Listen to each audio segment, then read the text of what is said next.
Like, just hearing you now, this is you, isn't it? Yeah, this is my real voice. That was just a character I was playing. Welcome to MsMojo, and today we're counting down our picks for the top 10 celebrities with voices no one expected. And saying, go back to England. That's actually what I'm trying to do. Number 10, Megan Mullally. What would classic sitcom Will and Grace be without its standout supporting character Karen Walker? Her shrill, nasally voice became a trademark of her character, making each line delivery hilariously iconic. So listen, Jackie, Stan and I had this tropical getaway planned for next week, but seeing as how he's in the prison warding off French kisses from a 500-pound felon named Tiny, I got an extra ticket! Actress Megan Mullally actually used her real voice in the pilot episode of Will and Grace, but from the second episode on, her voice became gradually higher as she settled into the quirks of her character. Grace, you're what, 40? I'll be 31 next month. So I rounded up. Karen Walker was such a breakout role for Mullally that many fans were surprised to learn that Mullally's real voice wasn't nearly as cartoonish as her characters. The character needed an energy that my regular laconic speaking voice does not have. And so I just kept making it a little bit higher and a little bit higher. And then that became, a good character trait for her to have. More recently, Mullally's real voice has become a bit more well-known due to her scene-stealing performances as Ron Swanson's ex-wife Tammy in Parks and Rec. We're gonna spend 11 days in my cabin in the woods. We bought 10 cases of Gatorade and a 40-pound bag of peanuts for energy. Number 9, Steo. The rough, gravelly voice of this Jackass star seems to fit his up-for-anything extreme risk-taking personality so well, it's surprising that it's not his real voice. You think about how the last movie had, the credits, which showed us when we first started, and it was 10 years later. Yeah. And now it's another 10 years. Gotta say, I look great, though. Even more shocking, Steo himself didn't know the sound of his real voice until just a few years ago. A meeting with an ear, nose, and throat doctor revealed that Steo had learned to speak entirely the wrong way. Rather than using his vocal cords, he spoke using his throat muscles. He said that I'm using the muscles above my vocal cords, which is making this, weird thing. And I was like, wow, Doc, you're telling me after everything I've been through, I just suck at talking. The star has been working with a vocal coach to practice speaking in a healthier way, and hearing his normal voice is pretty jarring. Now the dilemma is keep the voice he's known for, or embrace his new, healthier speaking voice. I worked with a vocal coach who was making some progress and teaching me to speak a little bit more. Number 8, Melissa Roush. When Bernadette Rostenkowski was introduced in the 3rd season of The Big Bang Theory, actress Melissa Roush was determined to make a memorable impression. Don't take him too seriously. A lot of what he says is intended as humor. Yeah, well, I don't think it's very funny. Me neither, but he just lights up when I laugh. Fans slowly grew to love the small but mighty microbiologist and her signature squeaky voice. After 10 years playing the same character on one of the most popular shows on television, Roush became closely linked to her character. Oh, hey, look, it's Bernadette. I can't tell you how many times Dr. Fowler was going to give up, and I would say to her, Amy, as your best friend, I'm not going to let you quit. For this reason, many Big Bang Theory fans are surprised when they discover that Roush's voice sounds distinctly different from her characters. Interviews with the actress reveal that her squeaky voice was actually a brilliant character choice that made Bernadette instantly recognizable even before she appeared on screen. Bernadette's voice is very similar to my mother's, except without the Jersey accent. But yeah, it's my mother. It's not quite that high, but it's in that tone, in that range. And do people... Number 7, Mia Goth. This actress has become a certified scream queen thanks to her recent roles in Ty West's X film series. It's not about what I want anymore, Mitzi. It's about making the best of what I have. Her impeccable Southern accent in roles of both Maxine Minx and Pearl sounds so believable that many are shocked to learn that Goth isn't from the South and she's not even American at all. It's amazing. It's such an honor. I'm such a huge fan of his writing and the fact that he even knows that, you know, this trilogy exists, and it's a trip. It's amazing. Goth was born in London and lived in the United Kingdom, Brazil, and Canada throughout her childhood. But her natural speaking voice is distinctively English. Goth's ability to totally transform her voice is truly a testament to her incredible talent. I came out here when I was 19. And the first place I stayed was in this little hotel, which, funnily enough, I just drove past that hotel on my way to the Maxine premiere. So that felt very full circle, I guess. And then there was that Maxine billboard that was on Sunset for a little while. Number 6, Iggy Azalea.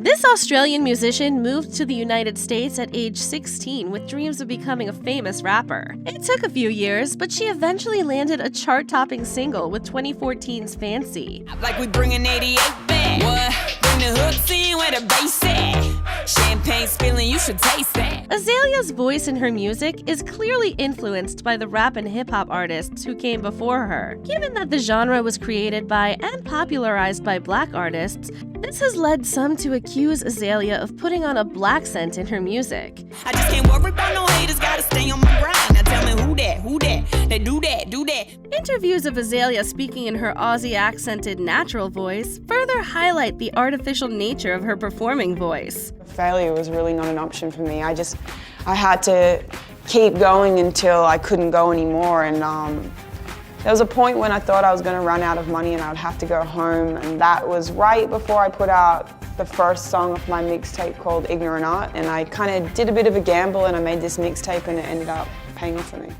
Number 5, Hugh Laurie. Of course, this entry will be no surprise to British viewers, but Americans who know Hugh Laurie from his longtime role on House might be surprised to hear his real voice. With everybody being American around you, did it help make it more comfortable? No, I still felt everything. It was like just trying to walk with everybody, and you're the one with the stone in your shoe, and everyone else is just floating along, and you're always going, that didn't sound right, that didn't sound right. Laurie was born in Oxford, England, and rose to fame across the pond as part of a comedic duo with Stephen Fry. You must have been delighted to hear the news of the big push. Absolutely, sir. Our chance to show the Hun that it takes more than a pointy hat and bad breath to defeat the armies of King George.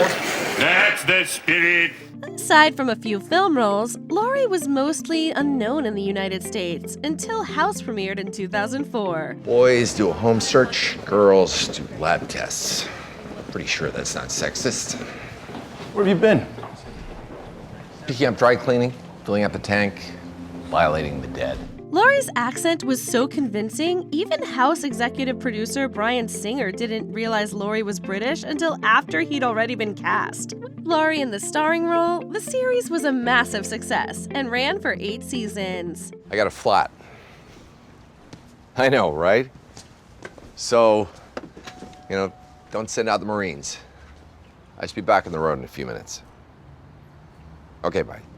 Number 4, Elizabeth Holmes. The infamous founder of the defunct blood testing company Theranos was known for her strikingly deep voice. I work all the time, and I'm basically in the office from the time I wake up and then working until I go to sleep every day. Many wondered whether it was genuine, digging through old interviews and talking with people from Holmes's past to ask whether she'd always spoken like that. This quickly revealed that her natural speaking voice was very different, and her deep baritone had been like a character for Holmes, putting on her market-disrupting startup founder persona. I talked about it in an interview I did with Forbes that we made a decision to expand our test menu to include all the specialty and esoteric tests that are traditionally run only very infrequently, but cost a huge amount of money. Once it came out that her Theranos technology was completely fake, Holmes was arrested and charged with fraud. While on trial, Holmes dropped the voice, some say in an effort to come across as softer and more genuine. The baritone voice is now gone. She just talks in a normal voice. Number 3, Larry the Cable Guy, Dan Whitney. Nebraska-born Dan Whitney rose to fame under a completely new name and a totally new voice. All right, one more joke like that, I'm getting the hell out of here. All right, because that's uncalled for right there. Better known as Larry the Cable Guy, his distinctive southern accent was so hilariously compelling that it got him cast in a massive Pixar franchise as the anthropomorphic tow truck Tow Mater. I sure wish he'd hurry up and get back, because we got a whole summer's worth of best friend fun to make up for. Because me and... The inspiration for his southern persona came from his college roommates from Georgia and Texas at the University of Nebraska, where Whitney studied drama and speech. With a clear passion for comedy and a talent for manipulating his voice, it's no surprise Whitney became successful with such a distinctive and memorable character. I hang out with people that talk like that. So I picked it up in Georgia when I went to college. I'm able to talk like that. I can turn it on and turn it off anytime I want. Number 2, Paris Hilton. Sorry, I'm doing a cooking tutorial and I have none of the correct things. I don't know what this is, but it looks like it will work. Yeah, it's working. Paris Hilton was everywhere in the early 2000s, and so was her trademark voice. Her breathy, baby voice tone seemed to fit the persona of a ditzy socialite that was marketed to the public during her time on The Simple Life. It's the smallest town ever. There's nothing. There's like one store, one market, one gas station, like one hair salon. No one suspected her voice wasn't genuine, but Hilton revealed in 2020 that she had been putting on a character the entire time. Hilton, who survived abusive boarding schools as a teenager, says she created her ditzy blonde persona as a protective mask in response to her trauma. Sometimes I feel like so many things, but sometimes like this robot and this character that I did and talking with them, like I started remembering who I was before. Though Hilton still frequently uses her character voice in public appearances, she noticeably switches to her natural voice anytime she's dealing with a serious topic. My sweatsuit, my socks, being at home, and then all this other stuff is just part of the character. Before we unveil our top pick, here are a few honorable mentions. Catherine Langford. No one knew she was really Australian after her breakout performance as Hannah Baker. Is that something you learned from watching television or from friends or studying or what? I mean, partially probably just like from watching films. I mean, I feel like everyone who doesn't grow up in America vicariously lives through like American films. But I think that and also like, I'm a little bit musical.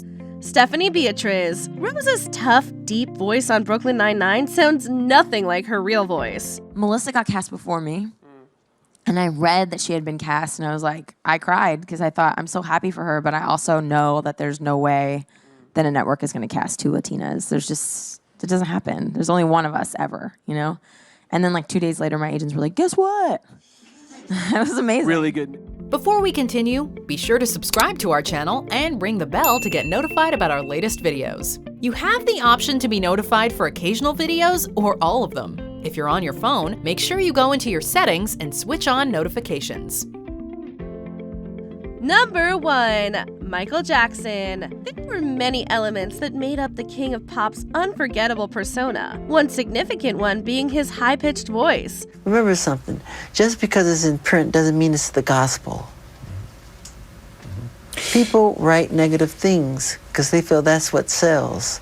Good news to them doesn't sell. That distinctive voice was a signature of his music that seemed to carry over into his speaking voice, at least according to many public interviews. However, some fans point to certain concert footage and other videos of Jackson where he speaks in a more natural-sounding voice, alleging that this was his real voice. Liza Minnelli, a close friend of Jackson's, says she heard his natural speaking voice on rare occasions. But with Michael, when I first met Michael, he was a kid, you know? And as he grew up, he was so funny. He was really funny. Like Paris Hilton, it appears that Jackson's voice was part of his public persona, and he used his real voice only in private and on serious occasions. I was mesmerized.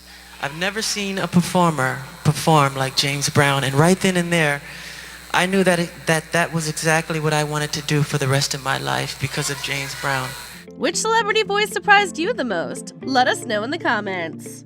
You wouldn't let him spoil up all girls' flowers and then run away without paying? We'll go about your business, my girl. You wouldn't go off without paying either.